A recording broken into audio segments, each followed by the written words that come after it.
Well, hello there again, friends. Today is 9/20/2022, and today is the Odin Project vlog day 148. And I have arrived. Woohoo! Part 4, completed the balanced binary search tree. Um, I know I said I wasn't going to make longer videos, but this one probably will end up being a little bit longer because I completed 8, 9, 10, 11, and tying it all together, which is really kind of a summation of what I've been doing all through this series. So we'll kind of basically just skip over that tie it all together part. So because I've been doing that through the function calls at the end of the script. So anyway, without further ado, let's just get started. So I have a write function here, or height, excuse me. It says write a height function which accepts a node and returns its height. Height is defined as the number of edges in the longest path from a given node to a leaf node. So for this exercise, or for these, I think I'll bounce back and forth. We can kind of hit them one at a time. So actually, we're going to be writing a height function. I keep saying right, sorry. A height function which accepts a node and returns its height. And height is defined as the number of edges in the longest path from the given node to a leaf. So the way I wrote it is I didn't solicit any input from the user. So we're getting root from this dot root. So whatever the current root is when it's being called, we're going to use that to measure the height of the longest tail, if you will. So our base case, if sorry, Tourette's is active, as always. So if root equals null, we're going to return a -1. So really, you can kind of put any number in here. -1, for my purposes, means two things. -1 meaning it tells the user that you not only do you not have a height, you actually have an invalid height, because root is null, which basically means it's either undefined. Well, it's not undefined. It doesn't exist, basically. So either the value is not there, or the root itself, the data attribute isn't there, or the actual root node is not even there. So it'll return a -1. Also, I use a -1 because if you see down here, I have +1. So -1 plus 1 is 0, and that kind of goes along with the math of returning a height of 0 in the event that you have a node only, which shouldn't be a case very often, but have a node of 1, so have a height of 0. So that's how that works. So basically, there's the base case. So we skip over that. Else, we're going to recursively go over this dot height again, feeding it root dot left and root dot right. Nothing to really explain there. We've been over this 100 times. And then that will take on left and right parameters there, or variables there. And then we're going to keep recursively going over height over and over again until our root dot left and our root dot right are satisfied down to null, and then we're going to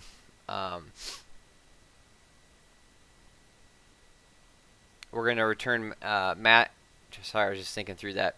Math.max left right, and max gives the it takes any multiple arguments and multiple parameters and multiple functions inside of it, and returns the largest of the numbers. In this case, it's comparing left and right, and it's sending the max, which is the largest of left and right, +1. And that +1 is also, not only does it equal to 0, like I mentioned earlier, but it also, for the counting purposes, it increments by an additional 1 to account for the current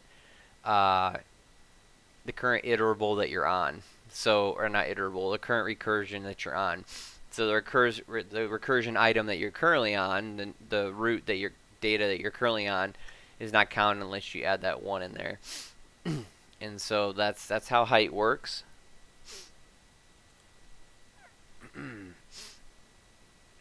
And then had a lot of caffeine this afternoon. So next one we have is depth. So write a depth function which accepts a node and returns its depth. Depth is defined as the number of edges in path from a given node to the tree's root. So this is going the opposite direction. By definition, root and height have the same, or it's not root, I'm sorry. Height and depth have the exact same value when it comes to the answer of length. So from the root down to the null end. But the caveat is with depth, if we're calling, in my example, I'll show you here in a moment, we are allowing the user to give input as well. So if we're targeting a specific root node value, it will count up. It will count up the tree to the root, and it'll spit out the number of edges in that path. So how that works here in code is this right here. So node val is the input we're going to accept from the user. Root equals this dot root. So we're going to capture the current root value there, and we're going to instantiate edge count and start it at 0. If root equals null, we're going to return. There's we actually have two base cases. So there's one.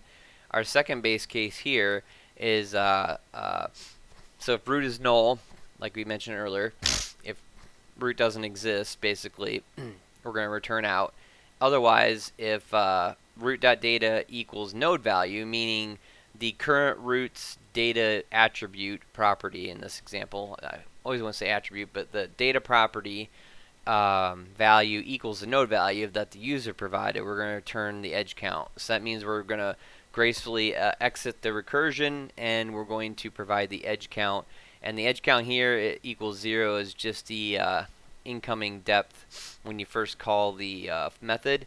In the event that edge count is not there, we're going to define it as 0. If edge count is there, that's going to be overridden by the current edge count value. So we have an if statement here.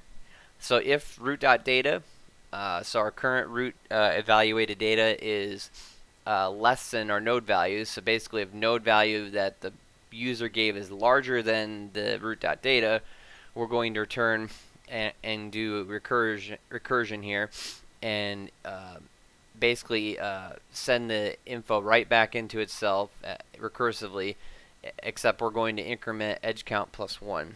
And that's so that we can count those number of edges, because that's important to keep the recursion live like that, because at the end we'll need to return out the edge count as we just went over up here. And so we'll need to know how many edges, how many node values we had to go up to get to the root. So try not to over explain that. I hope that made sense. So if the node value that the user provided is not larger than root.data, we're gonna return the left side. So basically, if the node value is larger, we're going to do right side, because as the common theme throughout this big series here is our right side of our algorithm is going larger, and our left side of our algorithm is decrementing or going smaller. We still want to up count our edge count so we can keep count of where we're at, but root.left would be for a smaller size, so node value would be less than root.data, and we're gonna count down the left side. So that would be how you get depth. And then the next one is balanced. Write a isBalanced function which checks if the tree is balanced. A balanced tree is one where the difference between the height of its left subtree and its right subtree of every node is not more than 1. So that's key there. So you can have one. It can be one off, one deep, one one less or one more deep than all the other ones, but it can't be more than 1. So if it's more than 1, it'll come back as false, meaning it's not balanced. True will be what will come back if it is not more than 1. So this is how you write that. So I have isBalanced here. Root, again, we're capturing root by this dot root, and so we're not taking any user data on this one. If root equals null, return false. There's our base case there. So if root is not available or doesn't exist, we're going to return false, and because it's not balanced, because it's not there. So And then we're going to instantiate a couple variables here. Left half and right half is just as it looks, root.left and root.right, just so we can use those fresh variables inside of the if statement here. So we have an if statement that takes calls the height. So if you remember, we just went over that one a bit ago. So it's going to call the height and go through the height method with the left half, which is root.left really, and then it's going to minus the recursion of this dot height, the right half. And so if that mathematical calculation of the left half minus the right half, or if you will, root.left minus root.right is greater than 1, we're going to return false. Like I just said, if it's greater than 1, that means that it is not balanced, it's off balance, there's a child node that got long, and so return false. Otherwise, if this is not true, if this statement here, this minus this is not true, and it's less than or equal to 1, we're going to return true. Because remember, it can be off by 1, and it'll be true according to the text requirements. So that's how that works. And then ABS is absolute. So that just forces that piece of code just forces the answer of this minus this greater than 1 to be so it doesn't matter whether it's a negative or a positive. If it's 5, for example, it will be 5 will be the answer that's spit out, regardless of whether it's a negative or not, or if it's a -1, it'll be 1. An absolute just basically takes away that negative attribute of a value. So there's that. And moving right along here, we have a rebalance. Write a rebalance function which rebalances an unbalanced tree. Tip: you'll want to use a traversal method to provide a new array to the build tree function. So this one's a little bit more work. We'll just move right along with it here. So I put a pretty print in there just to show you, and you'll see it in the console. We'll go over it here at the end. Putting the pretty print before the rebalance shows you kind of what it's doing before it rebalances and how it looks, and then I put a pretty print towards the end, which will show you visually what the rebalance looks like after it's done. So that's why those are there. And then I have a if statement here. This dot is balanced takes on this dot root and returns this dot root. So there's kind of the base case. Excuse me. So what it's doing is calling is balanced. So we're going to have a couple times you're going to see this particular method is going to call other methods inside of itself. So it's going to call the isBalanced, going to run through that, and then that's going to return this dot root if that's true. If that's not true, we need to rebalance. So we're going to create an array called rebalance new tree array. I know that's a mouthful, but create an empty array, and then that empty array will immediately be filled with a recursion of this dot traverse this dot, and we're going to feed it the current root and the rebalance tree array, which currently in this first iteration it has nothing in it, it's blank, but in the second and thereafter recursions will have valid values inside of that array. So what it does is it calls this dot traverse, which is right below it, and so traverse takes in the root and the array as I just mentioned. And so if the array is not undefined, which meaning there's something there, we're going to push root.data, so we're going to target the data attribute, data property if you will, and push that into the array. If the root.left is not null, we're going to run a recursive retrieve. Love it. Okay, so if root.left is not null, we're going to recursively traverse through root.left and keep adding the root.left and the array back into itself. Same thing on root.right. If it's not null, we're going to keep traversing it and traversing through recursively until the null is located, and then we're going to return the array. So when we return the array, we're actually going to return it back into rebalanced new tree array, and that's how we get the values to exist in there, and that's how we get the traversal to work. So after that, we're going to instantiate a new tree by calling the new tree function with rebalanced tree array inside of it. And just for simplicity, I'm just being silly today, but this is rather annoying. Okay, it's something with OBS, because when I do this without having the OBS recording, it does not do that. So OBS is doing that, I swear. Anyway, let balance tree equal new tree. So we're going to call that new tree. We're going to place the contents in balance tree. We're going to do the pretty print like I just mentioned earlier.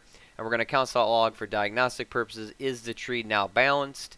And we're going to call balance tree as balanced. I put this in here because I wanted to... I was trying to keep with the theme of calling the methods below at the end of the code, but I was having a problem with this one in particular because the isBalanced, second time you call it, if you have been following along or if you noticed, right here we're creating a new tree. So down below I was using balance BST, but that targets the old tree, and the new tree is created right here inside of the class, the tree class. So it's not accessible outside of there, and so you'll get a not defined, or you'll get a undefined error when you try to do that outside of that. So what I did is I put it inside the rebalance and targeted the balance tree, because we have to do that because it's a new tree we're calling right here. So balance tree.isBalance will then target the new tree that we want to target. Because if you don't and use balance BST like I have been using the last several videos, the isBalance will just target the old tree that was pre-balanced like we had before, and so it comes out wrong. So you have to do that. There's other probably better ways to do it, but that's just the way I chose to do it. Again, like I used to say, I haven't said it in a while, but my ways may not be the best way, may not be the only way, it's just my way. And then we're going to return balance tree.root back out for rebalance. And that is it. So tying it all together, I won't even go through this, but this is basically doing the calls that we already been doing down here. All these calls I've been testing with you guys throughout this series is basically the driver. They basically wanted you to put it in its own file, and I didn't pay attention to that, obviously, since it was, at the bottom of the text requirements. So I just been doing it here. So if you notice here, I didn't go over this part, but the counts.log, we have tree height, then we're calling balance.bst height with nothing in it, and then so that gives us the tree height of 4, because like I said, we aren't soliciting the user on the height.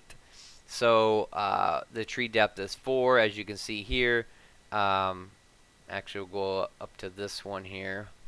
So 4 is 1, 2, 3, 4. 4 deep is the longest. So you remember the height is calculated by the longest branch.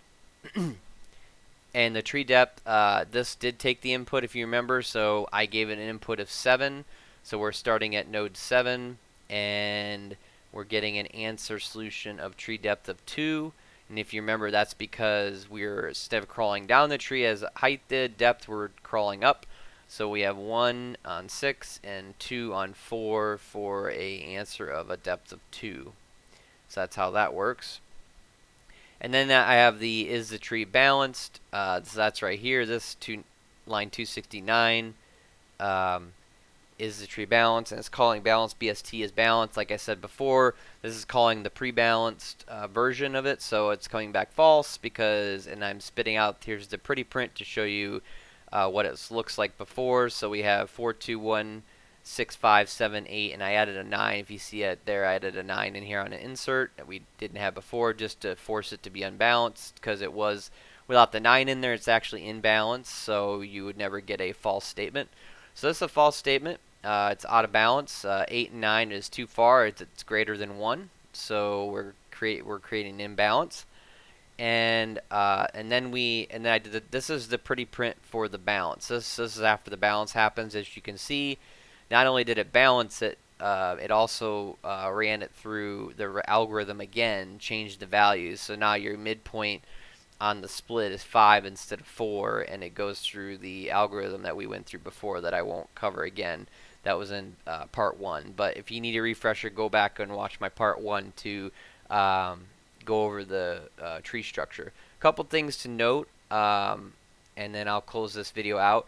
I did put a merge sort in here. I'm not going to go over it because this went over in length in a previous video a while back that I did quite a few videos ago now on how to create a merge sort.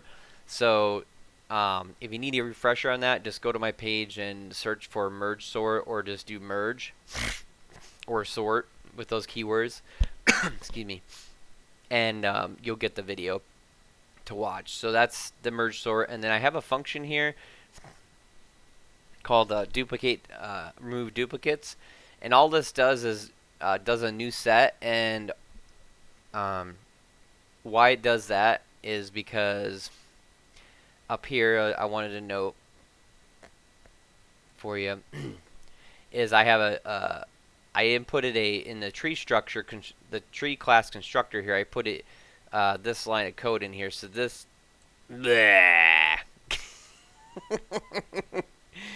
oh, if you can't get mad, you just gotta laugh sometimes. So this right here, this dot input array, triple dot remove duplicates. So this basically what it does is just simply the new set will take the merge sort output and it's going to take, so if there's multiple merge sorts that are going on, remove duplicates will just call the new set, and it will look and evaluate each individual value inside of each array, if that makes sense. And if there's any duplicates, it strips them out, and it only allows one value. So if there's like 2 6s and 2 3s and 2 2s or 2 1s, it's only going to allow one of those through, and that's going to be applied to this dot input array. So that's that. Nothing else has changed or been added, so outside of those things. So I don't believe I got everything covered here. Yep. So that is it. I am super excited to be completely done with this. I didn't realize, I looked at my GitHub and didn't realize that I started this project like 22 days ago. So I am more than happy to move on. So I'm sorry I made this a little bit longer of a video and added a lot of content in here. Rewatch this for further understanding. I went through it kind of fast, but I really want to move on. I'm pretty much burned out of binary or balanced BS binary search tree at this point. Ready to move on to, if they haven't added any more content yet, I believe I'll be moving on to intermediate Git, and then finally getting to, after those couple of videos, getting to or lessons, and getting to React. So look forward to that. So anyway, thanks for coming along the journey with me today. I hope you learned something and had a little fun along the way, even if, putting up with my funny sounds and my Tourette's and my stupidity with the highlighting. So anyway, just trying to make a little fun, a little light of situation. But yeah, so please like, share, and subscribe for more content, and let me know in the comments section how you guys are coming along with this very, very long algorithm, and how you're coming along with the code. So with all that said, until next time, see ya.